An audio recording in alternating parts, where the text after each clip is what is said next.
The plan. The United States federal government should increase its construction and deployment of icebreakers in the Arctic, including nuclear-powered icebreakers. The first advantage is shipbuilding. Access to the Arctic is impossible without icebreakers, but America's fleet is small and unreliable, and the U.S. has not built a new icebreaker in decades. That's Peyton 25. The Stars and Stripes is a rare sight in the Arctic. The Polar Star is the only operational heavy icebreaker. Icebreakers are old and spend a lot of time in maintenance. We have fewer than we need. Trump agrees. The president plans to order 48 icebreakers, but no American shipyard has built a heavy icebreaker in decades. Program to construct 3 such vessels is years behind and significantly over budget. But the plan solves. Rather than relying on Allied ships, the U.S. should construct its own nuclear-powered icebreakers, which provides better and more reliable access to the Arctic. That's Matthewson 22. The biggest challenge facing the U.S. capability to defend its interests is the dearth of icebreakers. Icebreakers are indispensable for protecting energy claims and fisheries, moving research institutions, conducting scientific research. The U.S. Coast Guard currently operates only 2 icebreakers. The Allies own icebreaker fleets. None of them are nuclear-powered. The U.S. cannot rely on its northern allies. A longer-term option to design and construct the U.S. first nuclear-powered icebreaking vessel. Nuclear icebreakers come with many benefits, including longevity, range, and power. With nuclear icebreakers comes a reduced need for expensive and difficult-to-maintain Arctic bases. For the U.S. to remain competitive in the Arctic, it requires a substantial fleet of new, advanced, and durable icebreakers as soon as possible. And icebreakers are key. They give the U.S. a chance to develop a world-class shipbuilding industry it can't find in other sectors. That's Forhar 25. It may be easier for the U.S. to compete in markets for specialized vessels, such as icebreakers, where price and quantity are not only factors buyers consider. There are benefits to starting from zero. They need to construct facilities as an opportunity to deploy advanced manufacturing technologies. This presents an opportunity to build a larger manufacturing ecosystem. Policymakers will need to consider more robust forms of investment support, in addition to measures announced by Trump, provide opportunities for creative procurement mechanisms. America has managed to financially engineer seemingly everything except national security supply chains. Shipbuilding offers a chance to rectify that. And robust shipbuilding is necessary for naval dominance. That's Will 23. Deterrence failed, Ukraine fails, Taiwan leaders have allowed defense base to become short of capacities commensurate with threats. The Navy principle means a power projection. Despite budget increase, maintenance crowd out money for new construction. Shipbuilding facilities sufficient do not exist. Maintenance backlog, submarine idle, munitions are inadequate to sustain high-intensity warfighting. Xi subdued Taiwan unless the defense industrial base is enlarged. America's military will play only through the first quarter. We are in our most dangerous security moment, the foundation of all of our hopes and schemes, immense shipbuilding program. And naval dominance prevents global conflict escalation in Europe, Asia, and the Middle East. That's Crosby 22. Conflict is naval. Greatest flashpoints are maritime. Nexus points, Black Sea, Mediterranean, Hormuz, SCSCS, contest for supremacy, naval in character, apparent in Asia, PLA capabilities, express purpose of Taiwan, Russia's maritime in nature, threats be deterred only by military prepared for war, danger allies identified a window in which large stockpiles to win prevented U.S. ability to deter, regain, Navy expanded and better resourced. And our impact is empirically proven. History shows that naval power is directly related to global stability. That's Hendricks 21. Centuries of global rivalry show countries' power and decline is directly related to size and capability of naval forces. Doubling U.S. Navy catapulted the U.S. to global prominence. The birth of the American century, a much PR campaign, the shipbuilding plan convinced the Soviet Union it would not win. Large naval fleets presented not just a power multiplier, but exponential growth factor in terms of influence. Knock-on effects surrendered, lead and overall ship. Britain found itself in a new naval arms race, unable to preserve the facade of global power, quickly reduced to a regional power on the periphery, ensuring international instability, shifting alliance structures, global arms race, World War I, and the end of empires. The second advantage is resources. The race for Arctic resources is on, but the U.S. is set to be left out because we lack the ability to build new icebreakers. That's Forhar 25. Of the Coast Guard's 241 cutters, only 2 are icebreakers. These ships are crucial to exploring the Arctic. Melting polar ice caps, opening up sea lanes, could have transit times. Less polar ice also means easier access to reserves of rare earth minerals. The Arctic is about to get a lot more attention. And the plan solves. A nuclear-powered ice-breaking capability is key to unlocking Arctic resources. That's Sansic 18. The U.S. is unequipped and lacks urgency needed to address this strategic vulnerability. This requires the U.S. heavily invest in Arctic resource development. Arctic holds massive deposits of rare earth minerals. Most electronic components are made with rare earth minerals. The key which unlocks all Arctic resources is the icebreaker. The Coast Guard has asked for a minimum of 6 icebreakers. It is not enough to remain hopeful dwindling ice will allow scientific research, economic transport, investing in at least 6 new nuclear-powered icebreakers, and announcing intentions to maintain clear passages should be of paramount importance. Such efforts would not be an escalation of tensions within the Arctic. And utilizing new reserves of critical minerals from the Arctic, such as rare earth elements, is necessary for the transition to green technology. That's Fredrickson 23. Demand for raw materials is expected to increase by 500% between now and 2050. In the Arctic, find many of the minerals needed for the green transition. The economies of the future will no longer rely on oil and coal, but on lithium for batteries, silicon for chips, rare earth magnets for electric vehicles and wind turbines. Green energy will need a vast amount of critical minerals. We must diversify our supply. The Arctic region contains many minerals currently mined elsewhere. The quality of the ore could possibly be better in the north. Mining could take place in the Arctic. We need to increase our production of lithium by more than 450% to reach our climate targets. And the Arctic is key. It can meet a quarter of global demand for critical minerals needed for green tech. That's COP 25. The region is rich in resources, including fossil fuel reserves and critical minerals necessary for the transition. Some exploitation is underway. Rare earth minerals are plentiful. Greenland alone have enough metals used in wind turbines and EVs to meet at least a quarter of future global demand. Demand for these materials is rising rapidly as the energy transition gathers pace. China now dominates supply chains, with Europe racing to secure alternative supplies. And accelerating the use of green technology is necessary to address climate change by reducing greenhouse gas emissions. That's Osman 22. Dependence on fossil fuels is vulnerable to shocks and crises. Renewable full potential has yet to be realized. Excessive use of fossil fuels contributes to global warming by emitting greenhouse gases. Controlling emissions is crucial to combating climate change. Energy requires rapid, immediate, sustained innovation and effective use of renewable energy across all sectors. Urgency to combat climate change, achieve sustainable development, strengthens energy transition. A sustainable energy future is within reach due to green building, green energy and power use, green transportation, decreased costs for renewable energy, but it must accelerate. Renewable energy alone saves money and protects the environment. And climate change causes extinction. That's Willis 24. Decades of scientific investigation convey confidence human-induced changes in the climate system are having adverse effects. Studies indicate a low but not zero probability magnitude of climate change currently projected constitute a global threat to civilization or human existence.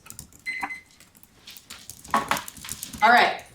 Did Jackson Cash make it? Are you Jackson? Got it. Okay. Cross-examination. Oh, actually, sorry. Before cross-examination, I want to highlight 2 things quickly.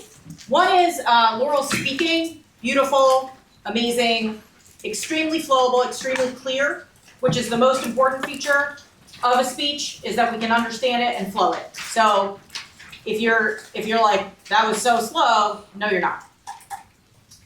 Second thing is about your flows. You covered this on Monday, but when you're writing stuff down, do you need to write down words from the text of the cards? No. So I see some people kind of really, they're mapping out the entire 1AC, which is laudable, but you can, take the pressure off a little bit and focus on which components. Go ahead in the back. The tags of the evidence and the analytical arguments, right? The arguments that are made by the debater, and then the tags of the evidence. Make sense? And I want to point out that Laurel was so clear and so deliberate in her transitions, because when she was going from one card to the next, you could tell, right? You're like, oh, this is a new card. That is a really important feature of a really good debater that I want you all to emulate. So, cross-examination. Hello. Hi, Don. As you said in your Peyton 25 evidence, last summer the U.S. signed an agreement for for 48 new icebreakers. Why do the icebreakers need to be built in the United States? Yeah, so a couple of reasons that I think the patent evidence highlights. The first is that ordering and receiving new icebreakers would require overturning current regulations that requires all Coast Guard vessels to be built domestically. The second thing is that we think that the plan is distinct by focusing on nuclear-powered icebreakers that the Ice Pact doesn't. Okay, that makes sense. Your Neshwat and Matheson 22 evidence says that the plan is, quote, a longer-term option. Why should we focus on the long term when Russia is increasing their Arctic presence in the short term? For sure. It's a reasonable concern, but we think that the focus on long-term deterrent sustainability is going to be the key to continued presence in the Arctic. So the advantage that I think you're referring to isn't just about building the same number of vessels as Russia and China, but it's about maintaining our current defense industrial base to keep up, not just now, but in the future as well. So we're talking about a long time here, right? I don't think it necessarily is going to be a long time, but even if it takes a couple of years to get these nuclear-powered icebreakers, the trade-off is absolutely worth it to have a defense industrial base capable of addressing future challenges. We'll see about that. Your Will 23 evidence says, quote, if deterrence fails in Ukraine and Taiwan, what is deterrence and why is deterring Russia and China a good idea? Yeah, so deterrence is just the concept of having a strong enough presence globally that other countries do not want to mess with us because they have full confidence that we would be able to retaliate at a scale that they could not keep up with. It's crucial to deter Russia and China because these are opportunistic threats that are currently threatening us in the Indo-Pacific and in the Arctic. Deterrence is going to be key to prevent them from escalating. We can see examples of that in Ukraine, in which when deterrence failed, Russia saw the opportunity to take power. Okay, cool. I want to talk about the resources advantage really quickly. Let me get this straight. The globe is warming, right? Sea levels are rising and ice is melting. And your solution to ice melting is ice breaking. Don't get that. What do you mean? For sure. So first, we think we take issue with the idea that breaking ice would cause global warming. We think that the icebreakers would have a very, very minimal impact on the amount of sea ice that is in the Arctic. But second, we think that warming as a result of greenhouse gas emissions is the root cause of sea ice melt. And so stopping other forms of warming by investing in renewable technology with REMs is going to be key to stopping the ice from melting in the future. Okay. If warming is global, why can the US alone solve? So the U.S. massive emitter, we're a third of greenhouse gas emissions or something, but reducing our emissions would go a long way to combating this. But second, we think that the U.S. has the potential to make a large portion of the global market of selling and purchasing renewable energy, which means other countries would also adopt renewable technology. All right. Cross-examination. Who attended the cross-examination selective? What features of this cross-ex did you notice that synced up with what you kind of talked about regarding cross-ex last night, or whatever night it was? Yeah, Colin. Dawn kind of gets the department to commit to a longer time frame impact, and so for things like warming and shipbuilding, the impact of the app doesn't happen for a couple of years, and so it's kind of getting that commitment in when I see cross. Which relates to one of the goals of process we learned in the selective was one of the goals with 1AC Cross is to get those commitments early on in the debate. Yeah, exactly. So we want to make an argument later in the debate. We want to use affirmative arguments and commitments that are made so we get at those in cross-ex. Good. What else? Yeah. It matches up with being concise, but not too open-ended, while also not being overly aggressive at the same time. Yeah, absolutely. We were not aggressive. We were still, argumentative, but not aggressive. And we asked questions that, are strategic in nature. And the first part of what you said, I really liked too, that they were not super open-ended. So sometimes you hear cross-examinations of a 1AC that are why is your impact true? Or tell me the story of your advantage. And that lets the 1A filibuster, right? And kind of just talk. And Dawn was not looking for that. They were looking for, specific commitments and answers that can be used for arguments, right? Other observations?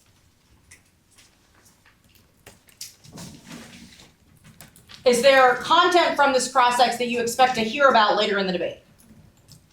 what might you hear about later? Maybe the ice pack salts that you don't need to do domestic production. Okay, so we were kind of getting at whether domestic production is actually necessary to solve the AF advantages. Good, yeah. And then you're probably gonna say like icebreakers harm the environment, like further climate change. Okay, yeah, we might hear some about what icebreakers do to the environment based on that. Yep. US alone can't solve climate change. Yep, we are likely to hear about the effect of US actions versus other countries. Good. Deterrents are bad. Sorry, Deterrents are bad or fail. say more sentences. So like the Russia deal, like the deterrents of the app don't work, so we just need to cooperate with Russia. Good. What? One more. Yeah, Dash. Where are those maybe are they actually or not like self-rescue? Good. Yeah. So there's like these are a lot of arguments about the case, right? That the 1AC content and are kind of strategic questions that get at answers that we can use for arguments later, and we have kind of a lot of material. It was a pretty diverse set of questions, not just we spent 3 minutes on one thing. Yeah? Any other observations? Maybe like the long-term. Yeah, so the very first set of questions was about the sort of time frame for the advantage and the impact compared to the internal link. So I agree, I expect to hear about that later on. Anything else? All right, let's hear the 1NC. You are going to need, well, I'll let Cora tell you. Okay, the order is 2 off. So we're gonna grab those 2 pieces of paper we haven't used yet, put those on top. Because we're gonna hear off case positions.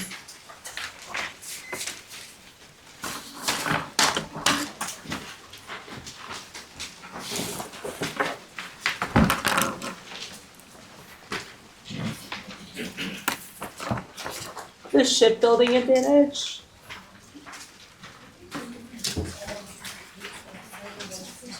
Alright, or is about to be the order. One more time, What Cora. was the question? 2 off, the shipbuilding advantage, and then the resources advantage. So we've got those 2 still empty pages, and then we have the resources advantage, and then the shipbuilding advantage. And do we know what that means, like which is which? Everyone's order, everyone's papers are in order. Any questions? All right, and remember we're flowing tags and analytical arguments, not necessarily the text of cards. Is everyone good? Okay. First off is the Russia DA. Deploying icebreakers provokes Russia. That triggers retaliation, imperiling relations, and causing a US-Russia war. Arojo 25. Washington's maneuver to acquire icebreakers amid an Arctic crisis signals a bold escalation in competition with Moscow. NATO's push to encircle Russia, igniting a new geopolitical flashpoint, the Arctic the next arena of US-Russian contention. NATO's history of provocations and strained Arctic cooperation, far from stabilizing the region, US actions are fracturing it. Trump's icebreaker push may invite retaliation. This isn't security, it's a recipe for conflict. A saner approach would prioritize de-escalation, reintegrating Russia into the Arctic forums. The Arctic's future hinges on cooperation, not conquest. Yet, as Washington doubles down, the ice grows thinner. The next US-Russian clash may erupt in the frozen north, where NATO's hubris could spark a fire no icebreaker could extinguish. US-Russian relations solve extinction. Maintaining friendly relations over the Arctic is key. Devatykin, 25. US-Russia talks signal opportunities for relations, including in the Arctic region. The Arctic may be key to advance cooperation. US-Russia rapprochement bring an end to the disastrous war in Ukraine, reduce the risk of nuclear war, but existential environmental issues demand attention. The announced plan to revamp relations reduce the current obstacles to US-Russia scientific cooperation in the Arctic. Cooperation in the Arctic can help build regional stability. Arctic cooperation will build trust between the US and Russia that could spill over into other crucial fields of cooperation, such as arms control, Middle East peace, and global health. The next off is the Coast Guard trade-off DA.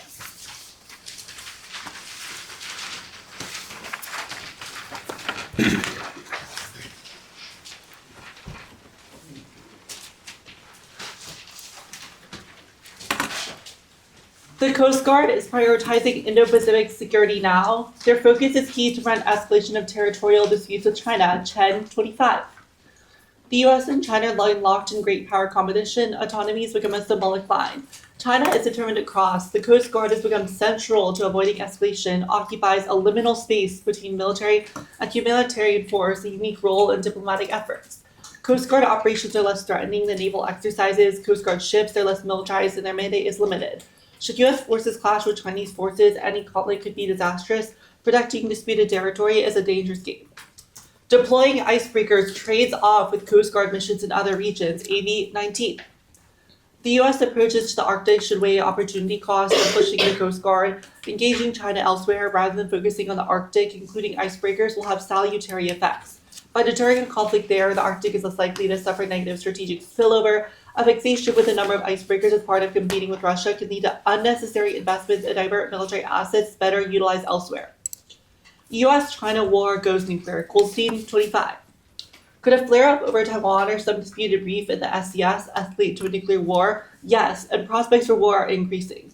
Nuclear tensions arising and easing tensions will not be easy. Hawkish rhetoric making the situation worse. Any chance of nuclear war must be reined in. We stand at the precipice of disaster. Now, the shipbuilding advantage.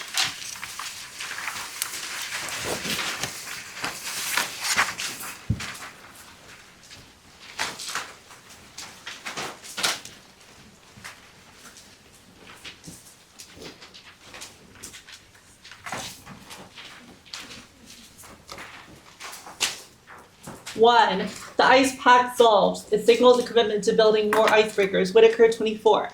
The United States, Canada, and Finland agreed to coordinate new icebreaking vessels. Ice pact sends an immediate signal to industry partners committed to purchasing more icebreakers. Shipbuilders respond by investing in supply chains and shipyards in anticipation. Development will shorten the timeline for icebreaker design and construction. 2. Trump solves. He has planned to build a new fleet of 40 icebreakers. 3. The Coast Guard has no use for nuclear icebreakers. Humbert 20. A nuclear icebreaker program raised eyebrows. Russia's nuclear icebreakers serve a specific purpose, namely escorting commercial ships. These icebreakers would be of little use to the Coast Guard and would be prohibitively expensive to maintain. 4. Naval power does not solve war, and shipbuilding does not make it effective. Panther 25. Naval forward presence to deter adversaries cannot strengthen deterrence. Navy operations come at a cost of shrunk and weakened the service fleet. Structural readiness burned through ships, irrelevant to deterrence. Shipbuilding is not enough. Readiness for sustained combat is catastrophic. Overlapping authorities made structural readiness a nightmare. Emergent demands alongside operational tempo will still remain too high to restore readiness. 5. Other branches of the military solve. The Marines, Air Force, and Army are sufficient to deter conflict and can fill in for the Navy. Now, the resources advantage.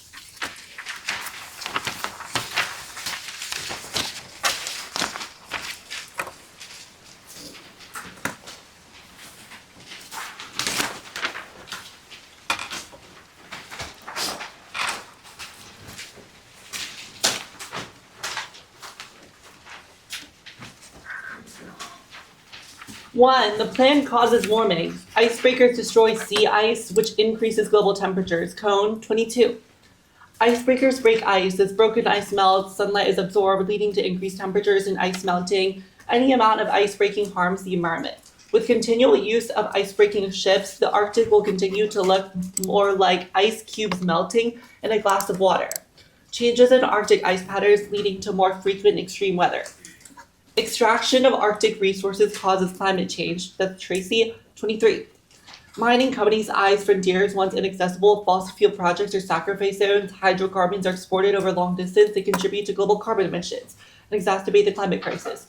Increasing interest in Arctic fossil fuel production out of touch with the Paris Agreement to hold global warming to 1.5 degrees or less. The volume of fossil fuels produced in the Arctic will double. By 2050, the gap may reach 700%.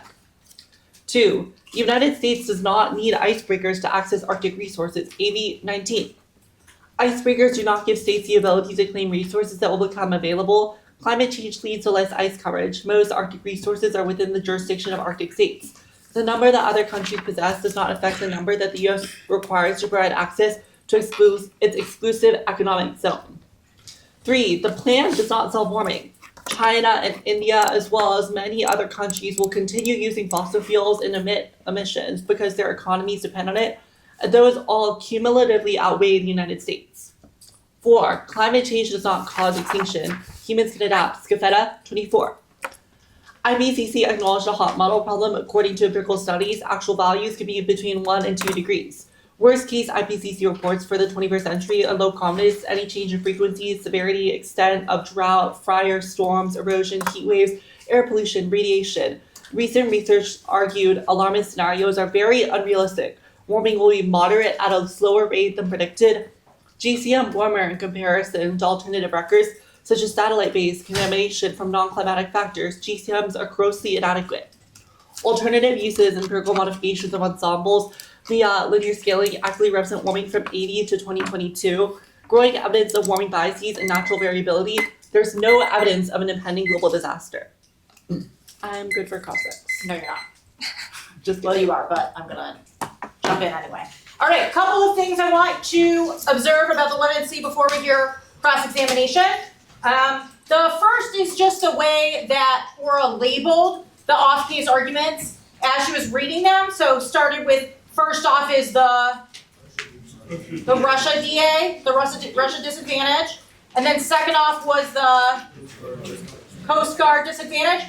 And she said that before launching into the actual cards, right? And that way you knew, you had some idea of what the argument was gonna be, right? So instead of going cold into the evidence, we're starting with first off is the Russia DA, second off is the Coast Guard advantage. So that helps the judge kind of understand what is about to happen.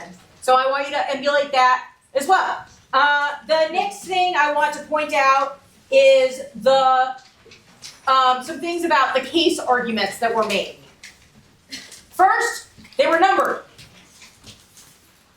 Someone from my lab, tell us why we might number our arguments in the 1NC on the case. Yes? Since the order is all about the debate in advance, so if you have a number, it's easy for the judge to do Can you say that louder? The 1NC sets all the sets of arguments on the advantages. That's the order. Yeah, the order. And so if you number it, it's easier for a judge to flow it down. Great, so the first speech to respond to a set of arguments sets the order for the rest of the debate. For the on-case arguments, that is the 1NC. So we number our arguments in that speech because we are now getting to, down to brass tacks, these are the set of arguments that we're going to be discussing for the whole rest of the debate and the order that we're going to be doing that in. Does that make sense to people? So, and it really helps with flowing, it helps with structuring and organizing the rest of the debate. So that is why we number the arguments on the case. The second thing I want to observe is the combination. So once we got to the case, were we just reading evidence? No. What else were we doing? Making analytical arguments. So a well-constructed 1NC on a case page is not just a pile of whatever cards happen to be in your negative file. It is also a series of smart, logical, analytic arguments that are layered in between the cards, yeah?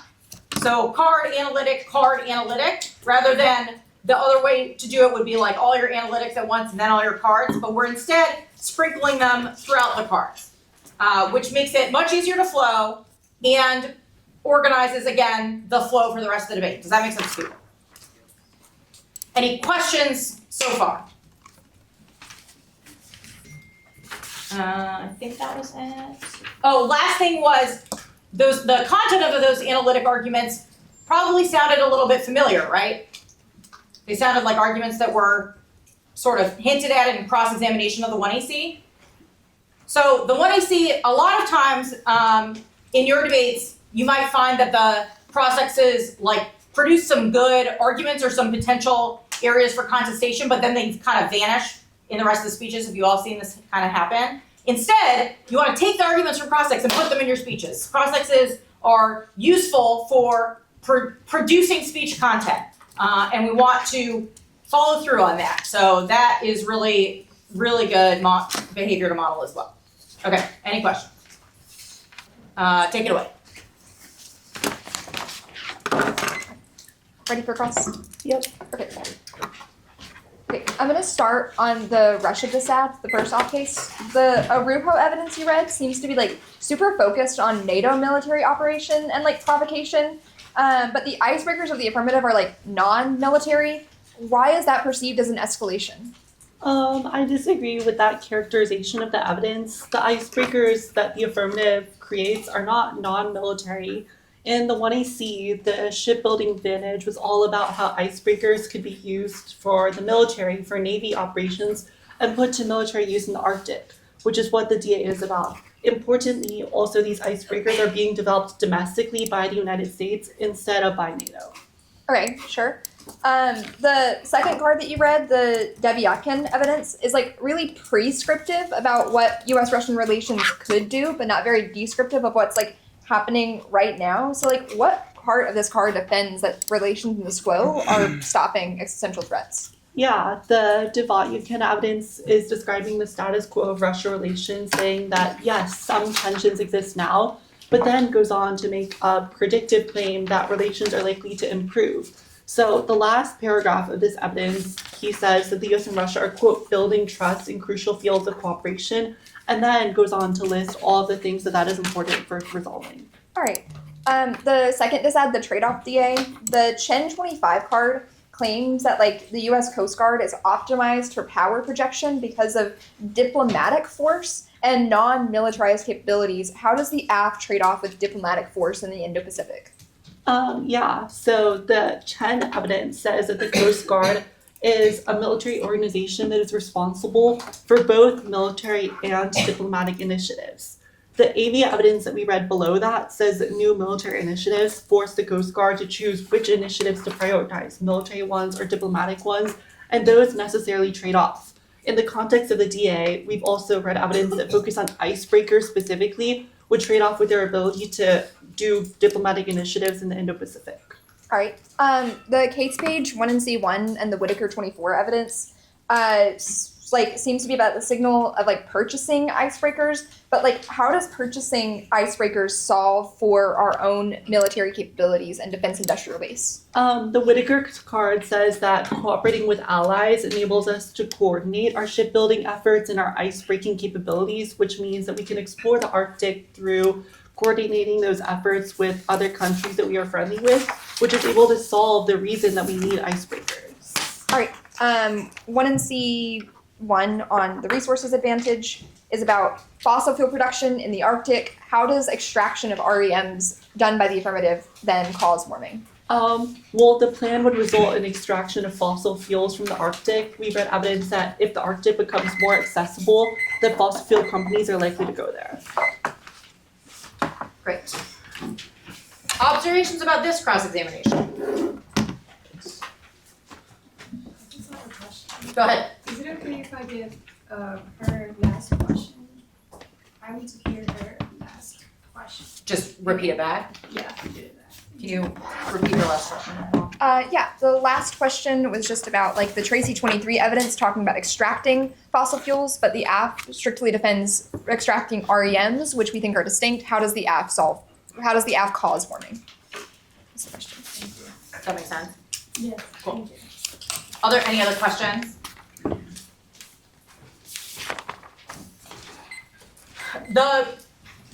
I think that we saw a lot of the same features in terms of getting commitments and not being aggressive, but asking focused content questions that can produce potential 2AC arguments.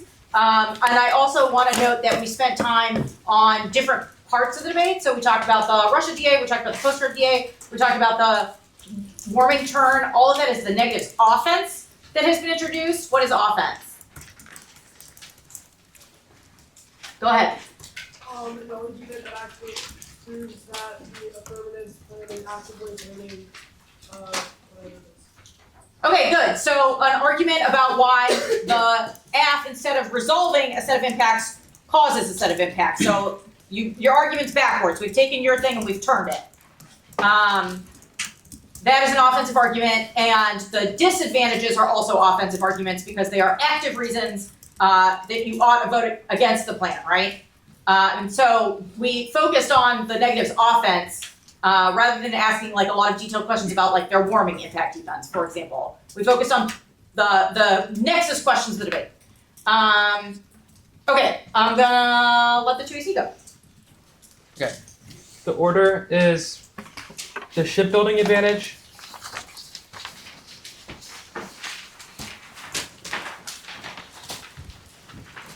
the resources advantage,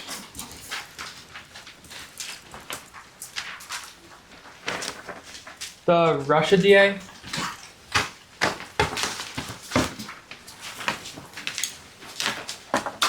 and then the Coast Guard DA.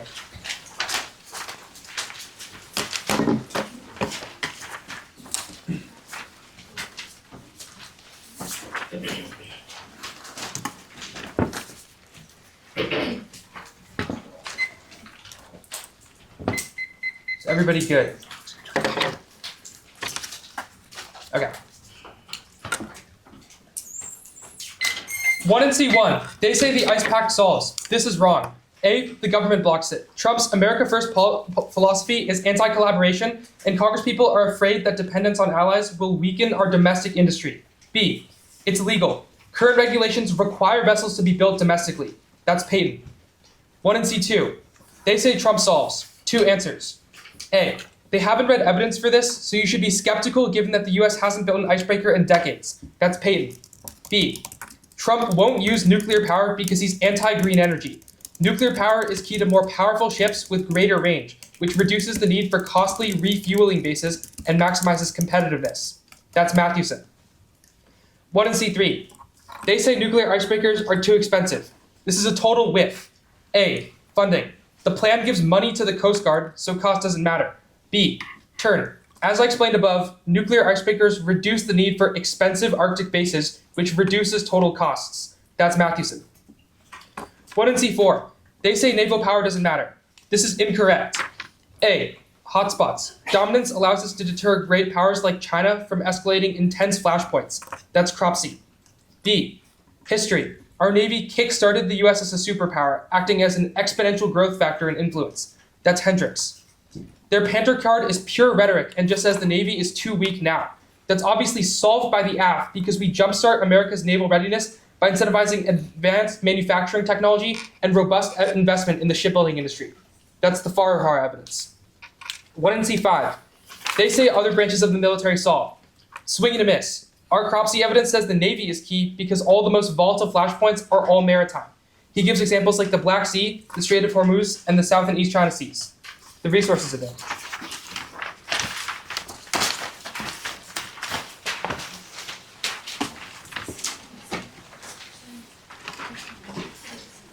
One and C1. They say the plan causes warming. This turn is a nothing burger. A, it's silly. There's no uniqueness now because warming is already happening and ice will melt eventually even without the plan. B, no link. First, breaking ice does not cause climate change. AR 23. Icebreakers traverse by breaking ice, not by melting it. The misconception that icebreakers contribute to warming could not be further from the truth. Second, oil and gas extraction from the Arctic will be limited. Other regions are cheaper. Zhang et al. 24. Arctic oil is likely to remain small due to the low relative costs of natural gas elsewhere. Arctic oil and gas is not likely to affect prices or production in global markets. C. Even if they're right, icebreakers are needed to respond to oil spills. Palevka 15.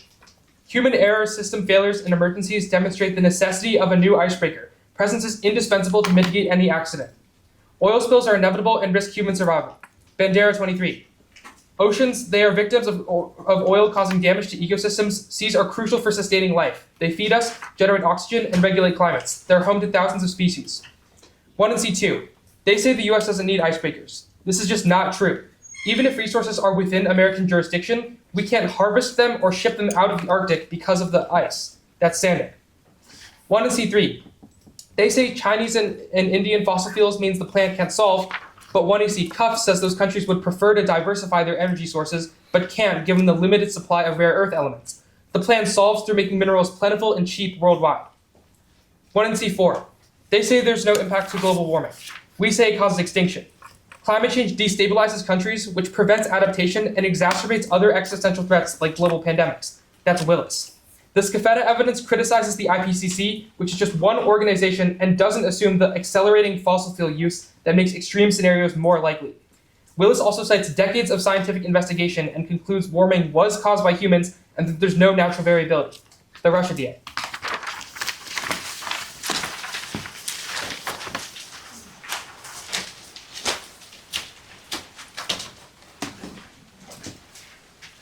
One, non-unique. A, US-Russia tensions are high now. Green 25. Putin may be manipulating overtures for game in Ukraine. Trump remarks could signal an ultimatum. America's patience is nearing its limit. With tensions rising and Moscow showing no sign of backing down, the next weeks may reveal more. B, their dependency link evidence is in the context of Trump acquiring icebreakers from Finland and Canada now. If that doesn't disrupt cooperation, the plan wouldn't either. 2, turn. Empirics prove Russia is aggressive and revisionist. Deterrence is key. Siskuria 25. Bush, Obama each tried to reset, only to see Georgia and Crimea undermining Europe and the international order. Putin sees Russia as a power with the right to dominate. Russia sees an opportunity to exploit divisions. And Arctic deterrence is failing now. Building new icebreakers is key to deter Russia. Wicker 22. Our rival's power is outpacing our own. The Arctic is vital for monitoring missiles. Characteristics make it ripe for space. Without investment, there's little hope of U.S. power. We need to expand the icebreaker program to secure the Arctic. And giving in to Russian expansionism guarantees nuclear war and wildfire proliferation globally. Shalom 22. Putin's success encourages Israel, China, North Korea. Giving in to would provoke victims to acquire nuclear arms, accidental war, or terrorism increases exponentially. Giving in to Russia might increase the dangers of nuclear war. 3. War is inevitable. If they're right that Russia perceives the plan as aggressive because of NATO encirclement, then NATO's actions will cause war in the future regardless of the Arctic. 4. No Russia war. Both sides want to avoid escalation, and Ukraine means Russia can't risk another war. Dianiri 23. US and Russia have for decades been careful. The US would respond in a way that is proportional but not escalatory. Uncertainty explains why the US and Russia take care. Russians understand they are vulnerable. A second conflict is not in their interest.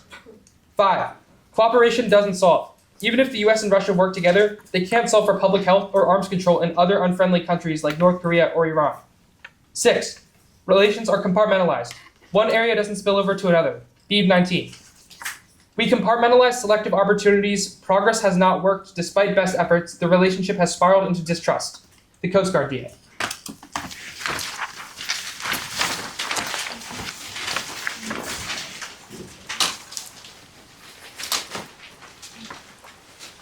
One, link turn. Funding icebreakers frees up resources for the Coast Guard to focus on other regions. Murphy and Hyde-Smith 24. Icebreakers meet key needs. Without icebreaker capacity, the Coast Guard is forced to divert assets to meet Arctic needs. 2, no link. The plan increases Coast Guard funding, so there's no trade-off. That's Mathewson. 3, no internal link. The Coast Guard can't stop escalation with China. Relodge 17. The perception that units less escalatory rests on sovereign control. The US units have no status in China. If empowered, they represent the knife in the gunfight. We cannot delude ourselves that efforts will change fundamental instability. 4, no Taiwan war. Adlaka 23. Xi is under severe economic pressure. We have forgotten the time Xi has threatened to reunify. War is not easy. The priority is to strengthen the economy. Tokyo would defend Taiwan. Xi will be aware of the West's solidarity. Running afoul would be dangerous. 5, the case solves. Increasing shipbuilding is necessary to deter US-China war over Taiwan. Popescu 25. Naval dominance is key for ensuring Beijing cannot conquer Taiwan. Shipyards have larger capacity. Beijing stated it desires to bring Taiwan under control.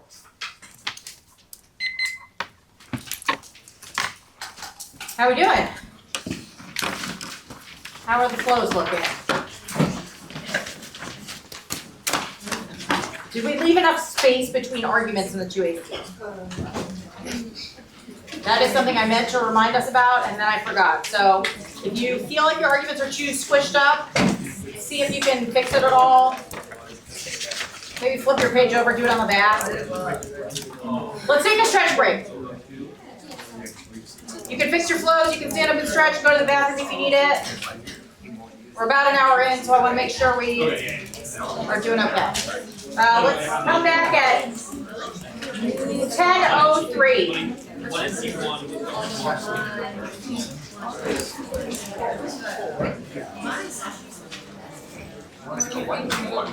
I'm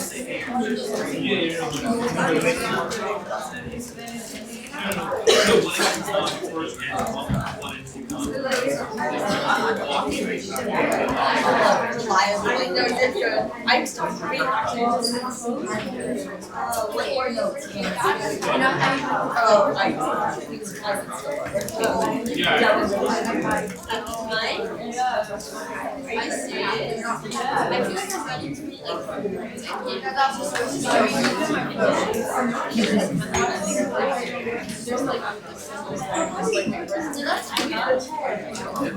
pretty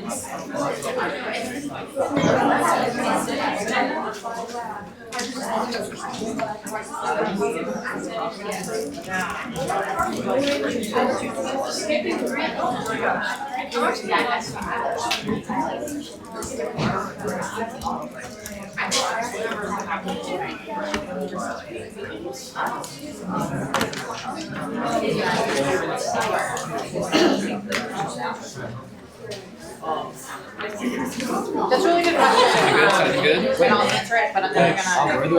Both of y'all? I think they should be out. You're good. You're good. Compartmentalized seems like stuff in one department doesn't affect stuff in another department. The idea of relations being compartmentalized is like we collaborate on one thing even if we're moving about another thing. And so it's like Arctic, this 2AC argument then is like, you know, the plan may be conflictual in the Arctic sphere, maybe like you're encroaching on our territory or whatever in the realm of the Arctic, but that doesn't spill over to affect other areas of relations or cooperation. Does that make sense? No, great question.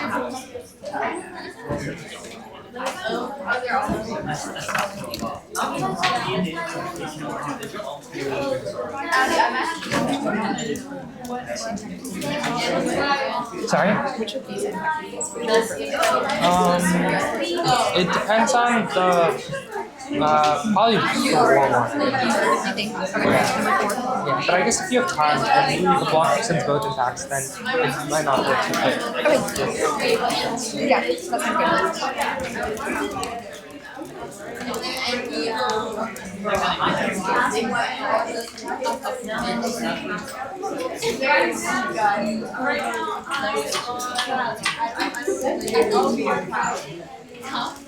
sounds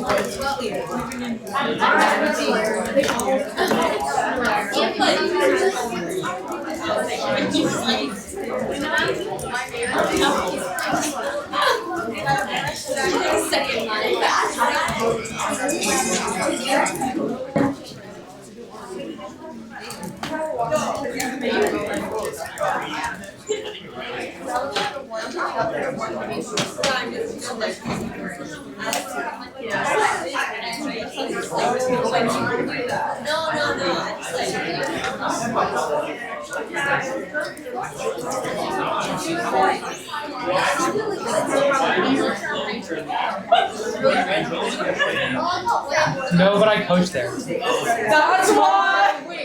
Cause like I swear, like you look really I was like, Really? Yeah, well that makes sense I guess if you've seen them around. oh.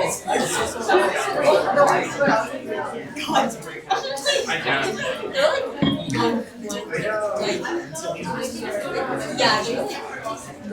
There's one.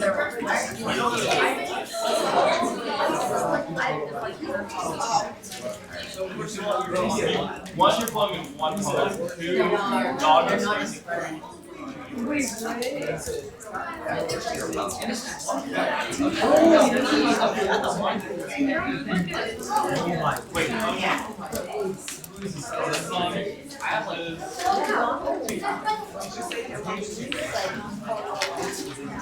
I knew they were gonna ask.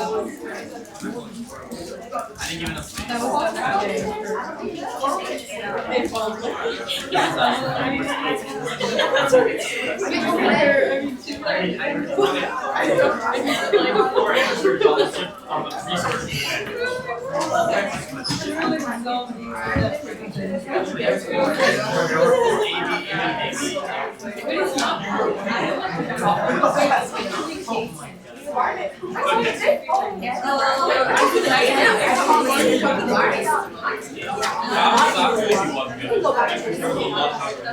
Okay, let's come back.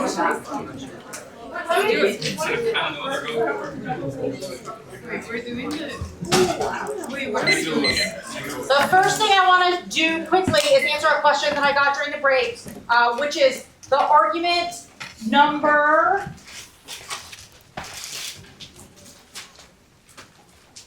6 on the Russia disadvantage that the 2AC made. Who can tell me what argument that was? Go ahead, Naomi.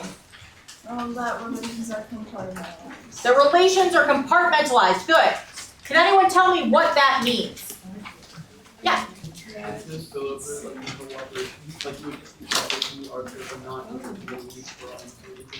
Right. So if you think about a compartment, right, there's stuff in one compartment, doesn't touch the stuff in another compartment.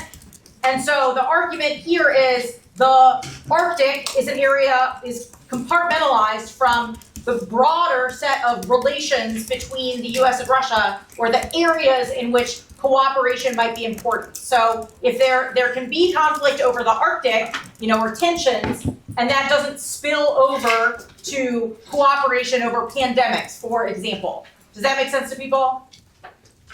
Do we see why this argument is, useful for the AF?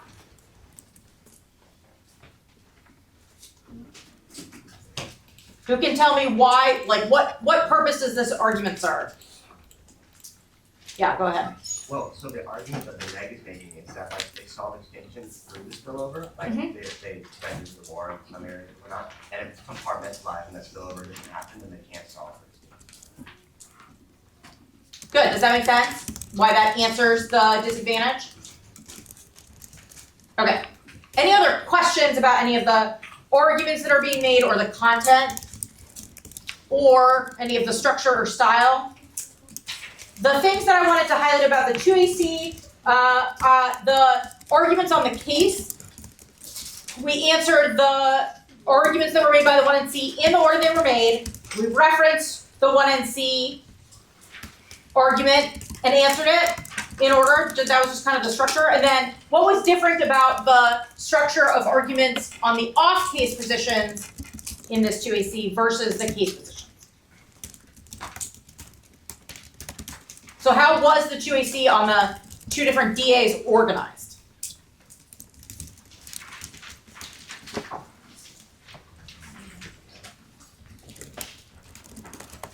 Might bear some resemblance to the way that the 1NC on the case was organized.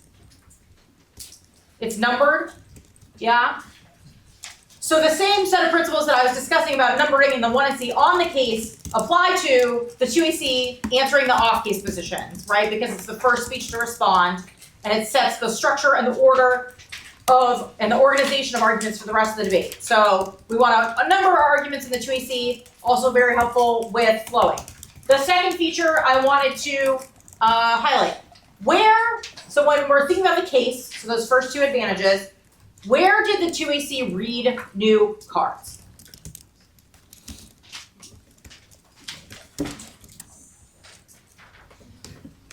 On the turn. Good, yes. So on which argument? Warming. The plan causes. The turn argument that the plan causes rather than solving warming, yeah? That is an offensive argument made by the negative. We talked about offense a couple minutes ago. Why might the 2AC choose to read evidence there? Because they have to prove they can. Okay, they want to prove that they're right. With evidence, and as is offense, they have to present evidence. Good, yeah, with offense, much like the DAs, we want to have some cards in the debate to support our points, right? Did we read new cards on the case kind of defensive arguments? And why is that?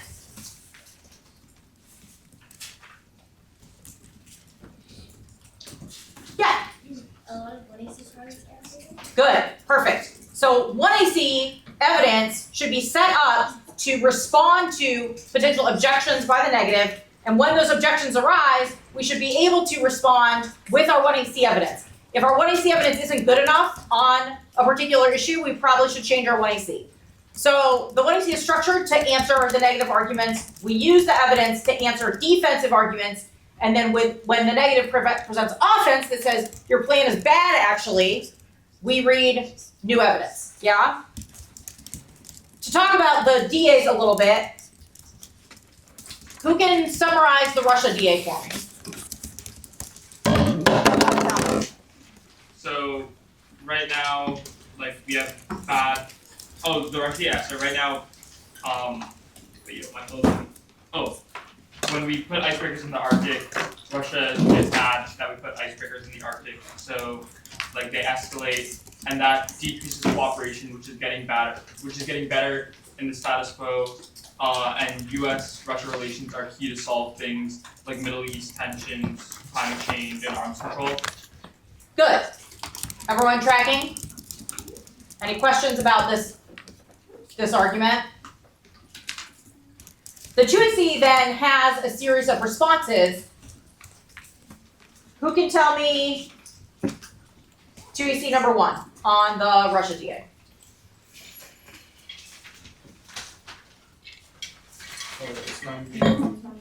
Good. Non-unique. Tensions are high now. There's a second argument here, which is what? So first, Ike reads a card that says tensions are high now. Then what does he say after that? You go ahead. If the plan to buy icebreakers from like Finland and Canada doesn't upset them, then this plan won't either. Good. So it's an analytic argument that says that if other Trump-related problems don't disrupt cooperation, then certainly the plan would not either. So it's kind of an embedded no link argument as well. How about 2AC number 2? Yes. Deterrence is key. Deterrence is key to what? It's key to maintaining, avoiding war with Russia. And also at a similar time, he mentions that we cannot reset, diplomatic relations. Previous presidents have tried and it has not worked out. Good. So somebody else tell me what deterrence is. If 2AC2 is deterrence is better than cooperation and solves conflicts better, what is it? Yeah. Deterrence? Discouragement. Oh, discouragement. Is that what you said? Great, yes. So deterrence, yeah, that's a good word. What were you going to say? I was going to say maintaining a significantly powerful military presence in order to, dissuade a foreign nation from aggressive action. So in the context of foreign relations and international relations, the discouragement that we're talking about is about discouraging other countries from testing us or trying us by demonstrating strength, right?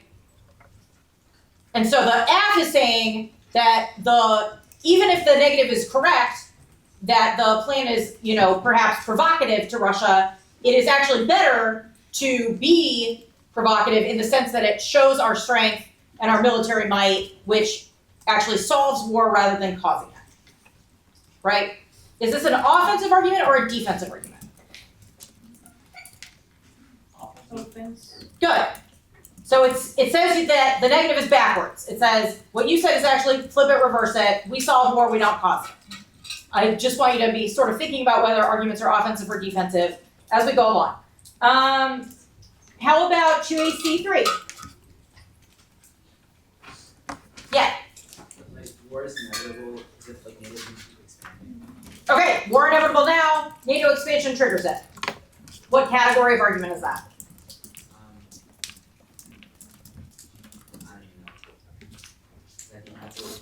Oh, it's definitely defensive.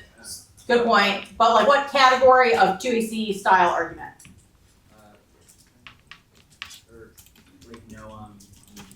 So it's a uniqueness argument. It says your impact is inevitable now.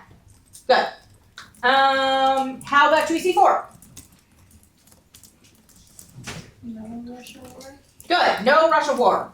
Even if the negative is correct about their thesis of the link and the uniqueness argument, conflict won't actually happen. That is an impact defense argument. Yeah? 2AC5. Cooperation does not solve. Cooperation doesn't solve. What is unpack? What does that mean? I don't know, maybe supports deterrence, does have to equalize our power because cooperation doesn't solve the conflicts in the Arctic. Yeah, good. So the whole thesis of the negative disad is that cooperation with Russia is, really, really important and solves a host of threats. This argument says actually cooperation doesn't solve those threats, and in fact, that can be supportive of deterrence is preferable to cooperation. Yes. And then 2AC6 is the argument we already talked about, right? Relations are compartmentalized, and we feel good about that, yeah? How about the Coast Guard DA? What's the first thing the 2AC said? Jack. Link turn? I can't hear you. That's an argument on the Russia DA. Oh, yeah. I want to talk about Coast Guard. Yeah, someone. It's a link turn because the icebreakers frees up resources for the Coast Guard, which means they can go to other places more freely instead of wasting time trying to go to the Arctic without icebreakers. Good. Yeah. So we have said your link is backwards, which is that offense or defense? Offense. Offense, good. And we've said that we actually solve your impact. What is 2AC2? Yeah. Oh, actually in the back. That we need deterrence. So that was an argument on the Russia DA. Oh, unless, no, I think 2AC2 was a different argument. Oh, oops. Yeah. No link plan increases funding for Coast Guard. Yes, agree, definitely a no link. You said plan increases funding? Is that what other people have? Yeah. Is that how you said it? Yeah. Oh, okay, that's funny. It sounds like, okay. So we definitely have a no link argument. That's how I float it too. So plan results in more funding for the Coast Guard because it's more ships, right? That's the argument. How about number 3?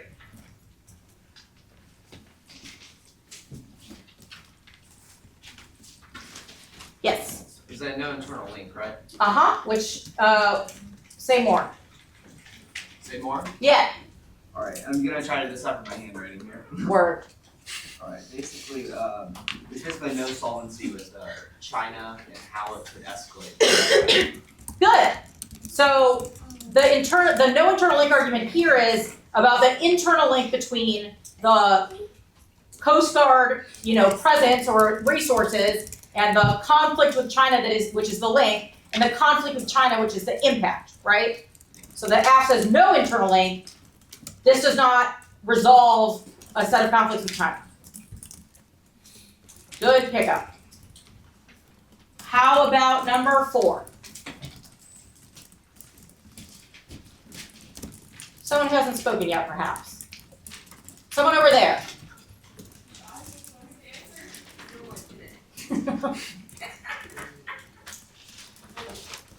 Someone must have it. You haven't spoken yet.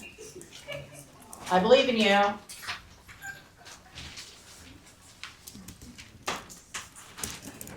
Yes. No Taiwan war. Good. No Taiwan war. That is an impact defensive argument that says your impact will not happen.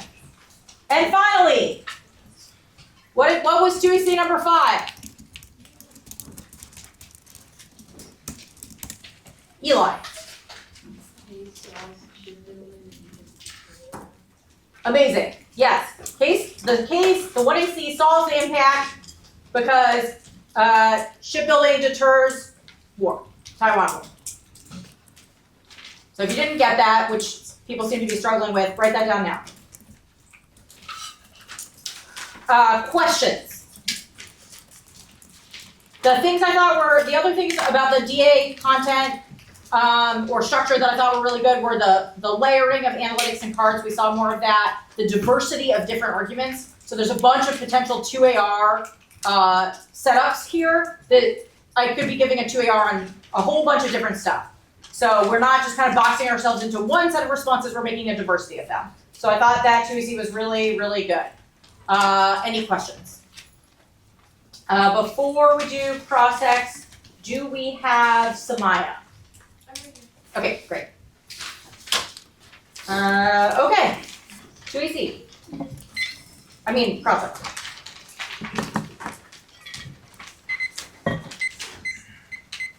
Okay, you good? Yeah.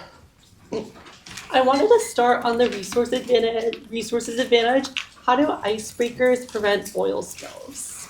The Palefka evidence says that just an increased presence in the Arctic means that we can monitor and track accidents, and then also icebreakers, because they break up ice. That means we can more conveniently get to the accidents and allow rescue ships or environmental remediation services to sort of mitigate those impacts most easily.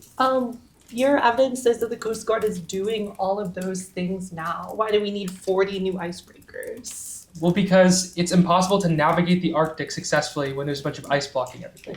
Okay, my next question about this argument about oil spills is that your evidence is from 2015. Like, where have oil spills occurred, and why do they affect the wider ocean, which is what your evidence is about? Well, because oil, it proliferates and it spreads across the ocean, and then it also has effects on ocean life that can cause great consequences for ocean ecosystems more broadly. It's if a bunch of fish die in the oil spill, then that impacts the food chain, which impacts the whole ecosystem and not just the small area where the oil spill occurred. Do you think you've read evidence that the Arctic is the most important region for that? We think we've read evidence that says, actually, I think the Palefka evidence says that. It says that the presence in the Arctic is indispensable. Okay. I wanted to talk about the Russia TA next. So the deterrence turn, what does that mean for Russia to be revisionist? So revisionism means that they're aggressive and they want to increase their power in the world, and they want to overtake the U.S.'s claim to dominance. What does that entail? Because your evidence just says that they have vested interest in taking back the quote post-Soviet space, which does not include the Arctic. Well, but the evidence also says that they want to exploit divisions in the West, and that's sort of the first step toward reclaiming their power. The Wicker evidence says they also have sort of concerted aggressive efforts in the Arctic as well. Explain what you mean by divisions in the West. They are they're opportunistic, so they want to exploit opportunities to increase their own power by sort of fracturing America and its allies. Okay, let's say they expand into the Arctic. Who is involved in that conflict, and why does it go nuclear? Well, it's sort of like your scenario, right? You've said war in the Arctic between the U.S. and Russia would go nuclear. So we have said that this is a better way to resolve that. Okay, the evidence that you have read for Russian expansionism is about Ukraine. What is the distinction between now and 2022? Well, so we would say that now is key in order to demonstrate that Russia can't keep getting away with expansionism, because the plan sort of draws a line in the sand and says that the Arctic means that they can't continue to expand. Observations from this cross-examination. Yeah. More specific, considering the first question. Yeah, good. Say more about that. We said it became more specific. You can see in the first cross-section that we went from question right? The second cross-section, you can see that specific card. Yeah. So as the arguments kind of proliferate, we're asking questions that are pretty detailed about the particular arguments that are being made, right? Because the early speeches are about setting up broad outlines, and the later speeches are about resolving arguments. So our cross-exes are focused on getting at some of the nuances of each argument that we might want to talk about in our speeches. Salman. As this earlier cross, because it's kind of across all the sheets. This one, kind of similar to what he was saying about this one really was just kind of focused on the Russian EA and stuff like that. Yeah. So go ahead. I was going to say, Corin also specifically brought up the credibility of a lot of ICE claims when it comes to time frame and the geopolitical differences between I think it was 2015 or 2019 and now, and also 2022 with Ukraine versus the situation in Ukraine now, and how that's different. So the credibility of these claims. Yeah. So we're setting up perhaps some indicts or reasons that the arguments made by the 2AC are not credible based on evidence quality. And then I want to go back to the point Salman made about focusing on the Russia DA. Why, or rather, what might this signal about what's about to happen in the block? We had the one end asking a lot of questions about the Russia DA. Ashvik. The block is probably gonna expand on the Russia DA. I think that's quite likely, right? We are asking questions about the argument that are become important in the block. So we're previewing a little bit of what we're about to do. Any other observations about this cross-examination? Or the 2AC?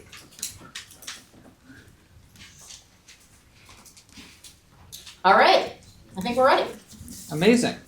The order for the 2&C will be the shipbuilding advantage,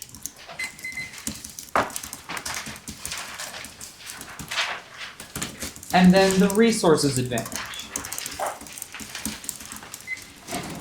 So I want to highlight here, this 2&C is taking the 2 case advantages, right? And that's it. We're going to spend the whole 2&C on these 2 advantages.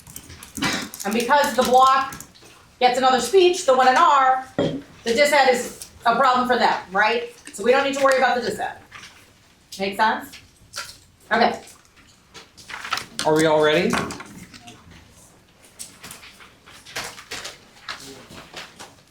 I'll wait for the papers to die down. Fantastic. Extend 1&C1. The Ice Pact will save us. Trump himself, the real diva of America First, has pledged to cooperate specifically in the area of icebreakers. Both our 1&C Whitaker evidence and their 1AC patent evidence agree that Trump's Ice Pact will get us 40 new icebreakers sooner than we can build them domestically. That answers their first argument. And they say it is also illegal. This is a nothing burger and forgets their internal link chain. They only access naval power by sending the signal of increasing the Navy's ships. 1&C Whitaker says that status quo Ice Pact equipment made shipbuilders respond by, quote, investing in supply chains and shipyards in anticipation. If we build our industry collaboratively, we build our industry faster than if we went solo. And the Ice Pact solves. It brings foreign expertise to American shipbuilding. That's Heckman 24. Collaborative agreement bolstering allied shipbuilding industries. 3 nations have something to gain. Ice Pact intended to strengthen shipbuilding, added pressure on a U.S. shipbuilding industry suffering from delayed programs, maintenance, workforce, and supply chain shortages. Strengthening the Ice Pact is the aim of the partnership. Finland and Canada can help bring to the agreement a history of icebreaker design and shipbuilding experience. And that enables the U.S. to rebuild the commercial shipbuilding industry. That's Buddha 24. The Ice Pact endeavors to facilitate a greater shipbuilding workforce, but delays in Navy shipbuilding are the result of constraints on supply chains and the workforce. The U.S. lacks a major commercial shipbuilding industry and cannot produce at scale. And now, extend 1&C4. The Navy does not solve war. Ships in the water lose to nukes in the sky. The structure of Navy operations, from the officers of ships to the top leaders of the whole thing, is bad and overlapping, which is why the Navy is so weak now. That's Panther. And they said that the Navy can check hotspots because of history, but that misses the whole argument that Panther, a PhD nuclear security fellow who served in the Navy, made, which is that, quote, shipbuilding is not enough, end quote. Since the structural readiness due to overlapping authority and too much forward readiness already makes the Navy pointless for deterrence. And they are wrong about history and hotspots too. Naval deterrence doesn't solve war. That's Hooft 21. Command of the Maritime Commons is based on a false promise. China is not positioned to gain it. Maritime power is a double-edged sword. When power is projected at great distance, U.S. forces are vulnerable. At the cost of maintaining access increases, asymmetrical stakes become more constraining. Overcommitment is dangerous. It is easier to deny command of the seas than to exercise it. The Pacific will remain a contested environment that China cannot break out of. China would accept the SWO or overextend. Giving up command of the seas need not be fatal. Now, the resources advantage.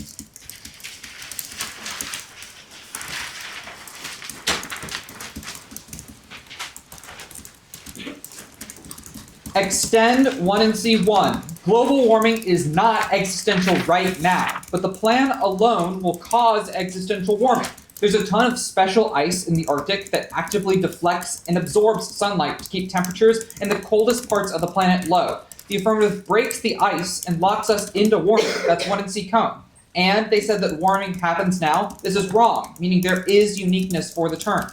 Warming is not existential in the status quo because there are environmental checks on the escalation of global temperatures. We have things that capture carbon and act as heat sinks to keep temperatures low, like ocean temperature, forest growth, and massive ice sheets. We have defense from the best scientists in the debate telling us if we did nothing, climate change will not be existential. So you know sticking with no change and voting negative is fine. But the plan breaks the ice and kills nature's best defender, nature itself, which is why we don't have warming in the first place.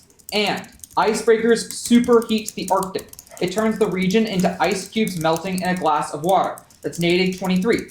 Arctic to look like ice cubes melting in a glass of water. Icebreakers break ice. Broken ice melts more easily. Water absorbs more sunlight, causes an increase in temperatures, leading to more ice melting. The Arctic is warming much faster than the rest of the world, as the high albedo of Arctic ice is lost. Small ships can have big effects in the Arctic. All ice breaking harms the environment. And second, they say there is no link. This is wrong. 1 and C cone says, quote, any amount of ice breaking harms the environment because if you break a big ice sheet into a ton of little ice cubes, the ice melts and it melts fast. Refer the cone evidence. It includes the numbers on how ice breaking through 620 miles of ice would open up 4 square miles of area, which is a ton. And their AR evidence is the true nothing burger. It's just a bunch of editors repeating the same line over and over with no science behind it, even putting the words global warming in quotes, so you know only our authors care about the truth. And they say oil and gas will be down. This is wildly incorrect. The first project in the new frontier will be fossil fuel projects that create sacrifice zones as they mine and export hydrocarbons, increasing temperatures past the 1.5 degree threshold the Paris Agreement agreed on. 1 and C Tracy says that the app worsens warming by 700%. And their Zhang evidence says that since gas and oil is cheap everywhere else, cheap oil and gas in the Arctic doesn't matter. But that is wrong. A, oil and gas is only getting more expensive to produce everywhere else because of development, but the app gives the fossil fuel industry one of the largest deposits of hydrocarbons in the world in an unregulated area with a bow on top. And B, extraction of resources decimates the Arctic and causes us to burn more fossil fuels. That's Tracy 23. Oil and gas production, mass-scale removal of resources, accumulation of financial benefits, enriching oil CEOs. Locally, these projects pollute rivers, marine environments, landscapes. Mammals are undermined by Arctic extractivism. They suffer from underwater noise caused by seismic surveys and growing shipping traffic as the sea ice melts from the fossil fuel mining. Now, the 2AC read new offense, but icebreakers do not solve oil spills. 1. Oil spills elsewhere mean the impact should have already occurred. Deepwater Horizon, the Gulf oil spill, the Atlantic Empress, Exxon Valdez, and dozens more happened literally everywhere else. And 2. Their evidence says, quote, the construction of a new heavy icebreaker could take as long as 10 years, which means they cannot solve any of their offense in time. And 3. There is no risk of oil spills. That's IER 20. Complex collection of regulations designed to prevent blowouts, providing drillers requirements to safely drill. Increased numbers of inspections, offshore oil production has been increasing. In the past decade, there's not been major offshore oil spills. Safety measures undertaken by the industry are working to prevent another blowout. And extend 1 and C3. China and India will not get with the program because their economies are too reliant on fossil fuels at scale, and their populations are much larger than the US, which means they have to combat global warming to solve. And they say other countries would join, but there aren't enough resources, but that's dead wrong. China is the largest exporter of rare earth elements, meaning it's not a lack of resources preventing them from helping, but a lack of willingness to help.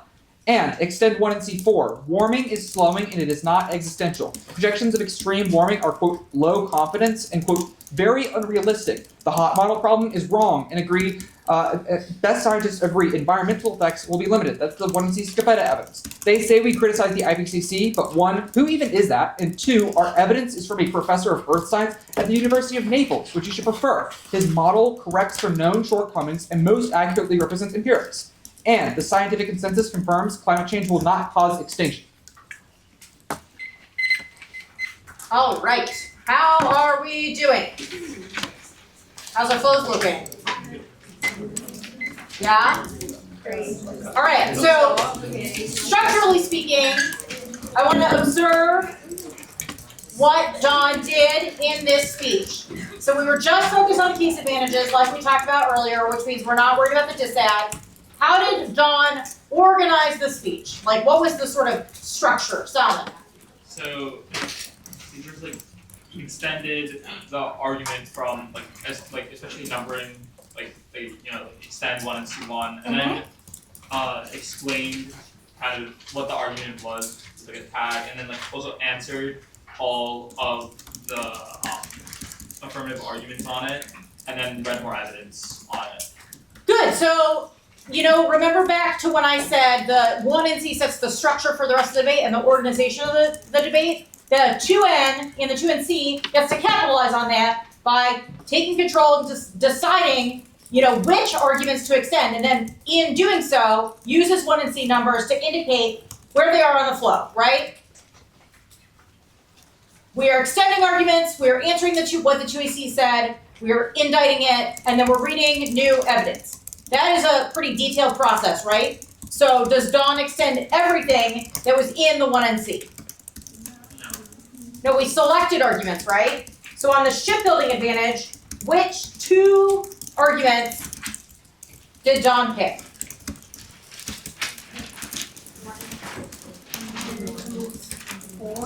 We got 1 and 4. Good. 1C1 and 1C4. What do you think went into the decision about which arguments to extend? Why did Don pick 1 and 4 as the kind of crux of arguments for the debate?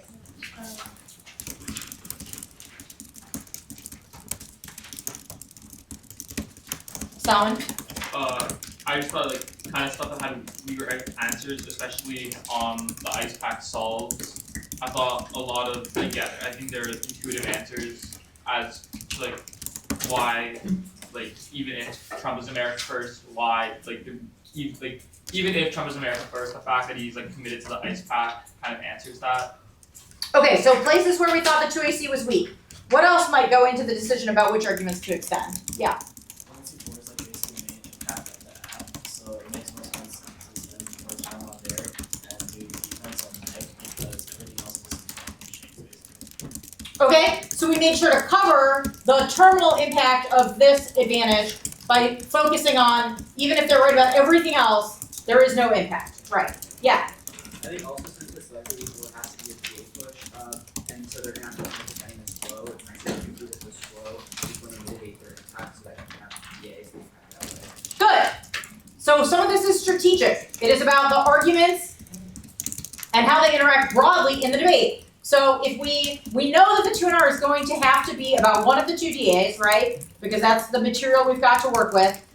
But in going for a disad and case defense, the negative needs to win that the status quo, or what's happening now, the uniqueness portion of the debate is stable, right? If we're all gonna die now for whatever reason, then the plan causing a bad impact is not as important, right? So we have to make our disad impact matter, and we have to prove one of the kind of layers to that, or levels to that, is demonstrating that everything is okay now, right? And so these arguments that are made are in the service of saying we are chilling, like everything is fine. So that makes a lot of sense to me. Questions about that? How about the other advantage, the resources advantage? Which 2 arguments did we pick there? Or yeah, no 3. You're right, I'm wrong. Dash.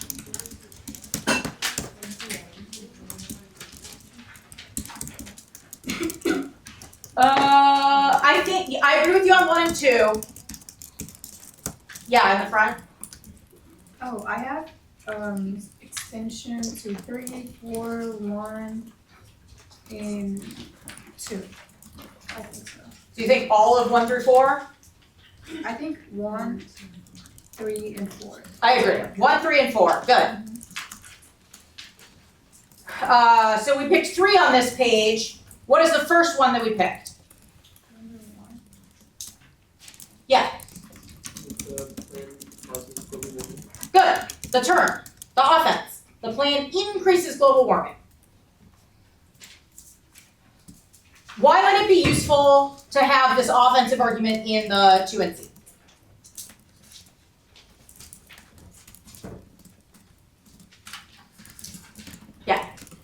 It gives them two options to go from the 2 and R, because if it doesn't include the turn, then all the 1AR technically has to do is answer the Russia DA really well, and then the case doesn't really matter.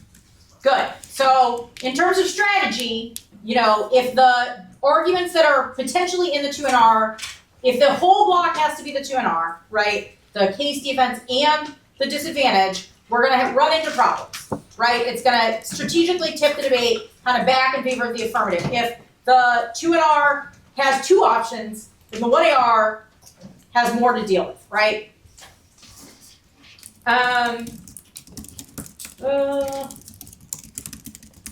Okay, so we said number 1NC1, the warming turn. What's the second set of arguments that is extended? Yes.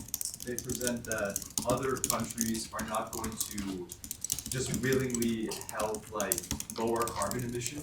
So even if the affirmative is saying that ICBs are going to be responsible for lowering carbon and helping the environment, they're saying other countries are going to continue to produce just more and more carbon. Good. What category of argument is that? Does anyone know? Yeah. Like offense or defense? Well, you can start there. Is it offensive or defensive? IS is offense, and it's they were responding to the 2AC for the no link, and they said that's wrong, and then they went from So we're talking about the argument about other countries not getting on board with the plan. Is that offensive or defensive? defense. Yeah, good. So that's a defensive argument. And it's a solvency-based argument, right? The 1AC has said they solve global warming, and the negative is saying, no, you don't, because at best you change US emissions or reduce US emissions, but India and China are really big, they emit a lot, they are going to contribute to global warming and you don't, which means you can't resolve it. Okay, last argument extended by the 2NC.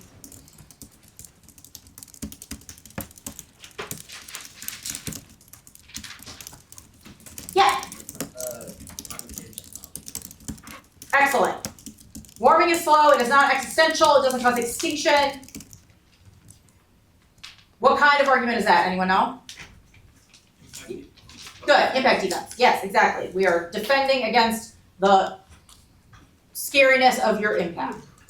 I want to briefly return to the concept of choice because we started with the premise that Dawn is not extending everything in the 1NC. We talked about kind of what goes into that decision a little bit.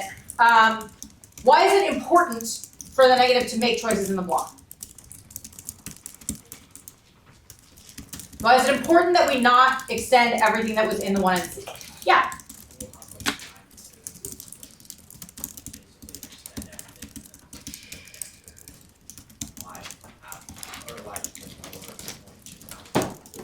Good.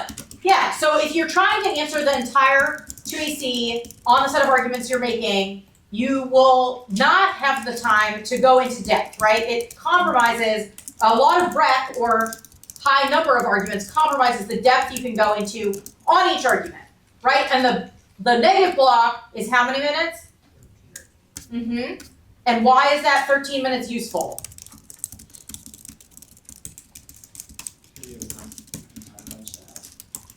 Well, it allows, sort of. Why is the 13-minute block strategically useful? Yeah. Because you can have two people split up speeches so they can go into each argument. Exactly. It produces depth on each argument. The 2AC has happened. The F has all these structural advantages of being affirmative. And so they've given their 2AC, but we, as the negative, now get the countervailing opportunity to go into depth on each 2AC argument and say why it's wrong, read more evidence to prove that we're correct, and balance the debate in our favor, right? So that counterbalances some of the strategic benefits of being affirmative is having the negative block. So it is important to make choices to maximize that strategic benefit, because if we're trying to extend everything, we will not be able to achieve as much depth, right? Okay, questions? Let's hear crossings.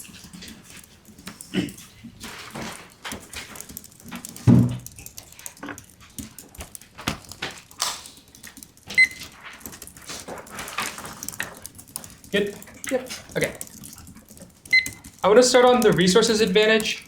The turn, I'm extremely confused. The Nadig evidence that you've read is titled, quote, "The nuclear icebreakers enabling drilling in Russia's Arctic," and it's clearly about icebreakers that exist now because Russia's icebreakers outnumber ours 25-1. So why is the US developing icebreakers uniquely key for this turn? Because the US is about to add 40 new ones, and also because the AF would probably increase the capacity for the US to increase the number of icebreakers they have. So the AF makes it significantly worse, is the most important part. But the other countries outnumber our icebreakers 25-1. This is just fact. If those icebreakers exist now, they're breaking ice in the status quo. Why is the status quo not triggered this turn? Because there are cities up there. We know that the ice has been broken there for a while. The affirmative breaks ice in new areas. If you care about like the Greenland ice sheet, the AF destroys it. Okay, that makes sense. The first advantage, you said ice pact solves. This Heckman evidence, it sort of describes the ice pact. It says that it is intended to strengthen shipbuilding, and then it says that the ice pact added pressure to the U.S. shipbuilding industry, and it says it's super duper weak right now. It says, quote, "It's suffering from delayed programs, maintenance, workforce, and supply chain shortages." Why does that not mean the ice pact is insufficient now?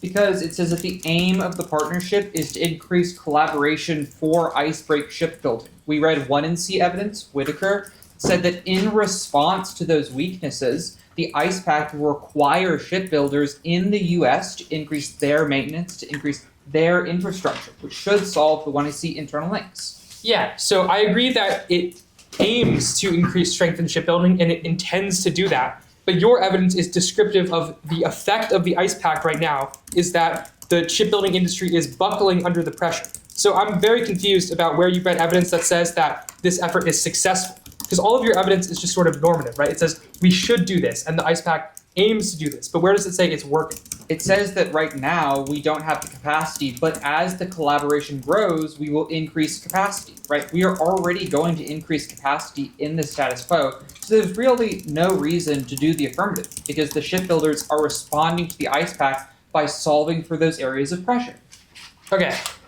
The Navy impact defense, you've said, or actually, sorry, back to the resources turn. You've said that there are checks right now, like forests that suck carbon out of the atmosphere. How does the plan disrupt those? I identified 3 big nature defenders right now: forests, oceans, and ice. The AF takes apart one of those legs, which makes the other 2 structurally weaker. Okay. Observations about this cross-sex? What did you notice, Naomi? You asked a lot of questions about his advantages. Yeah, I think I gave it to them I after. think his questions help to set up follow-up questions and get feedbacks from Jordan. Good, I agree. Other observations? What did you notice? Yeah. They're not relying on paper and like cards as much as they were at the beginning. They're diving more into like analyzing and taking apart with their own written blocks. Yeah, so we're not necessarily only focused on evidence and we're thinking about the debate broadly, making our own arguments. Good. Other observations? Okay, let's let the cross-legs, or I mean the one in our go. Okay. The order is the Coast Guard DA and then the Russia DA.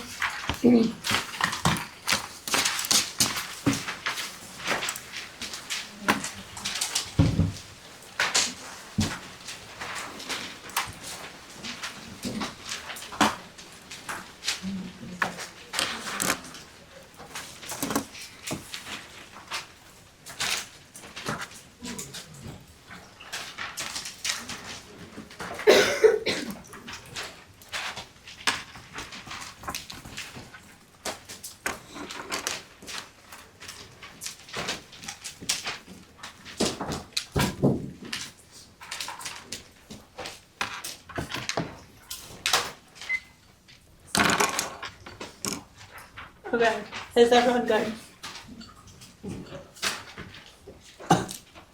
The Coast Guard DA. I am not going for it. We do not need this to win the debate. Concede there's no Taiwan war or US-China war, so the Russia DA outweighs because it's the only other impact that involves a great nuclear power.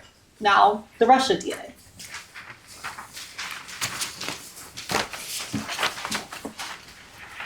Russia war outweighs. 1. Time frame. Remember 1AC cross-eggs. Aft impacts are glacially slow. They rely on the construction of icebreakers to their eventual use to start somehow solving long-term impacts, but the DA happens as soon as the plan is announced. Time frame and perception should matter most because you can only die once, and we should try to solve impacts that happen in the near future because others can be resolved later. 2. Magnitude. Only a nuclear war between the US and Russia can cause complete human extinction. Cotton Barrett, 17. Nuclear war between the US and Russia, nuclear winter, impossible to grow food, threat of extinction would be great, only possible between US and Russia. 3. It is try or die. The 2AC has dropped multiple external impacts. US-Russia relations solve global health diplomacy, war in the Middle East, and global proliferation. All are external and massive, so you know you should do everything in your power to maximize US-Russia relations. 4. Turns case. Transnational problems require transnational solutions. Global warming and the global balance of power require alignment on every side of the crisis. US-Russia tensions make naval power ineffective at preventing conflict and makes global cooperation necessary to resolve climate change ineffective. Now, tensions are not high. 1. This is uniqueness for the DA. Their green evidence says that, quote, the next 2 weeks may reveal more. It does not say the next 2 weeks will be bad for the relationship, but you know what would be? Doing the plan in the next 2 weeks. 2. Relations are high. The US are Russia are working out their tensions, and the overall relationship is trending positive. That's Devatyakin. Our evidence is from a PhD and university lecturer. Their 2AC green card is from a staff writer with 0 qualifications. 3. Only we have evidence specific to the Arctic. Cooperation is high now. Drosiak, 25. US and Russian officials identified the Arctic as a possible area for economic cooperation, part of the broader détente. That buoys the overall relationship. Buzzbine, 25. Russia and the US discussed cooperation on energy projects in the Arctic. Trump aims to expand American influence. 4. Even if they win, the tensions are high. War still has not occurred, so it only answers the relations part of the DA. The ICE Pact does not cause the DA. They have not read evidence that substantiates that acquisition by other countries will cause a war with Russia. Our link is about unilateral actions taken by the United States being perceived as backstabbing Russia. Remember, their patent evidence describes the plan as, quote, putting the stars and stripes into the Arctic. Now, the deterrence turn.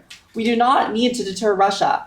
The turn is a non-starter because the 2AC was an incoherent hodgepodge of cards that don't make sense. The first card says Russia wants to threaten the Western model of governance in post-Soviet states.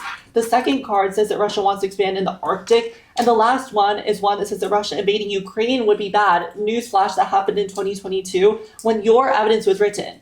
Now, the turn. 1. No uniqueness. No AF card says that war is going to occur in the status quo. 2. They've dropped that cooperation solves. The 1AC Devatyakin evidence says that rapprochement would enable a ceasefire in Ukraine. 3. Deterrence is counterproductive. Arctic competition would trigger a war with Russia. Paul and Swistek, 22. Military ambitions of the Russian Federation generated substantial insecurity, created a security dilemma. Amid security dilemmas, insecure countries react by feeling obliged to strengthen their military capabilities. 4. Russia is defensive and expansion is limited. The 2AC Sikoria evidence is just about post-Soviet space, which does not include the Arctic, and 2AC Wicker as a United States Senator. War, it is not inevitable. 1. What NATO operations are coming now that will trigger a war? They have read no evidence for this argument. 2. Our 1AC evidence is that icebreaker development is the most proximate cause of a war, so even if it is going to happen in the long term, you should still vote neg to prevent a short-term war between the US and Russia. Yes, US-Russia war. The 2AC Dianieri evidence is an interview about Russia that is done by an undergrad and does not assume the link. We agree that US-Russia war is not going to happen in the status quo, which means that this evidence only answers a turn, but deploying icebreakers would force Russia's hand. More evidence, Bulej, 24. Russia remains adamant in asserting complete control over the Arctic zone of the Russian Federation, and Moscow's calculation receding sea ice means the natural border no longer offers sufficient protection. Cooperation does work. They have not read evidence that other countries like Korea or Iran matter for any of our impacts. The US and Russia alone have enough power globally in order to be able to resolve the issues that the 2AC dropped. Lastly, relations, they are not compartmentalized. their beef card is genuine word salad, and from the former director of the CIA being like, by the way, what we're doing is not that bad. Hello, the one incident about economic evidence that the Arctic is the quote key to unlocking broader cooperation and quote spills over into other areas. All right. How are we doing?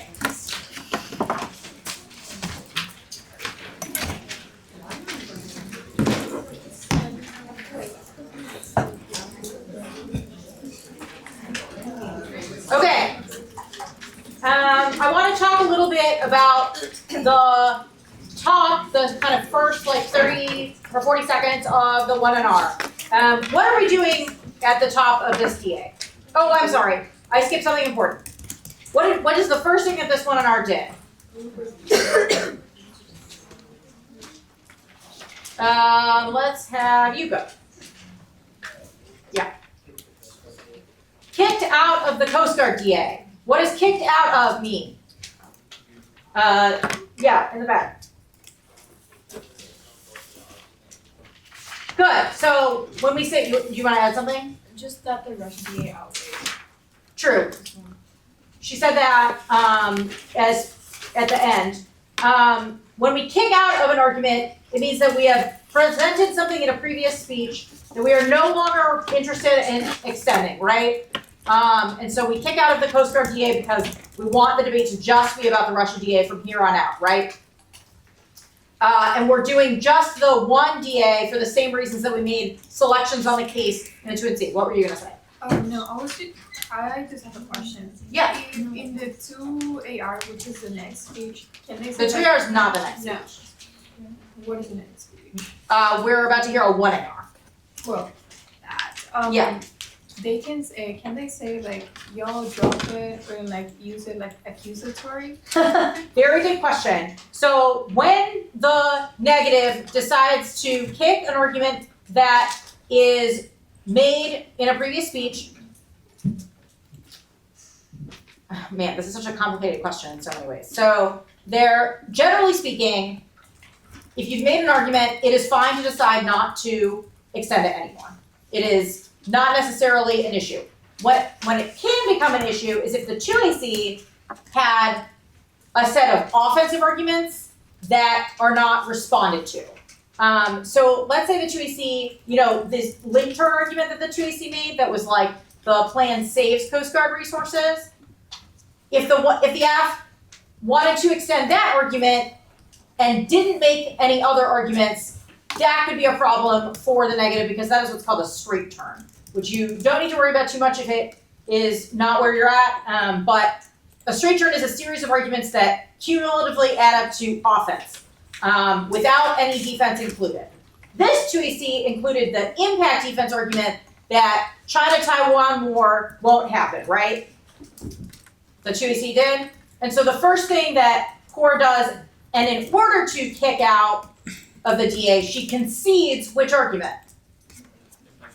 The impact defense, exactly, because it means that even if the AF were to get up and be like, hey, we said a link turn on this DA. We said the plan saves resources. You said resources are important for the Coast Guard. So actually, bingo, bango, your DA is ours now. The negative would simply say, we conceded your impact defense that said no China-Taiwan war. So I don't care how many resources you save because we have established that there is no impact to that. Does that make sense? Question.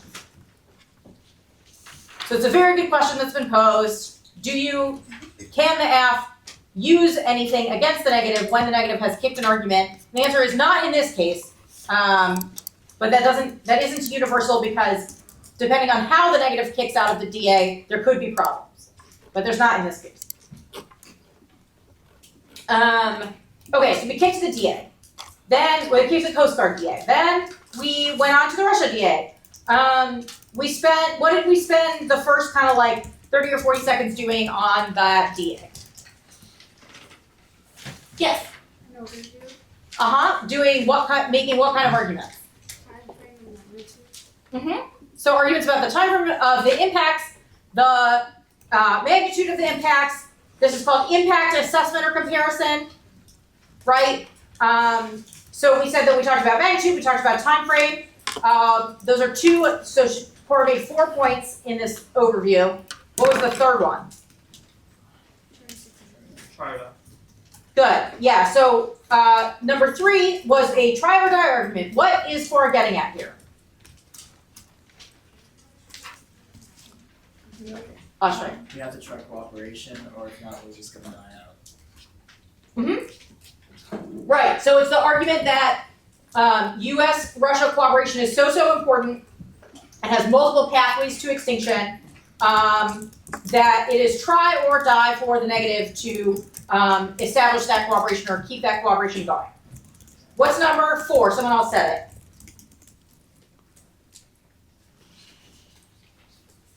Yeah. Global warming is like the total cooperation from everyone in the world to actually have an impact. And what category or like what kind of argument is that? Like, what do we call it? So why does that argument matter, first of all? Like, why are we talking about that? Why bother to make this argument? It turns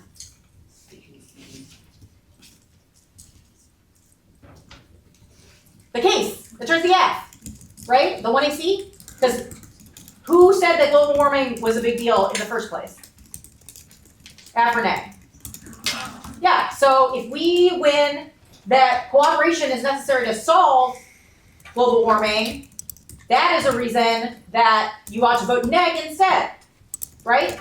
So that is a turns the case argument because it accesses the impact that was originally set out by the affirmative case, right?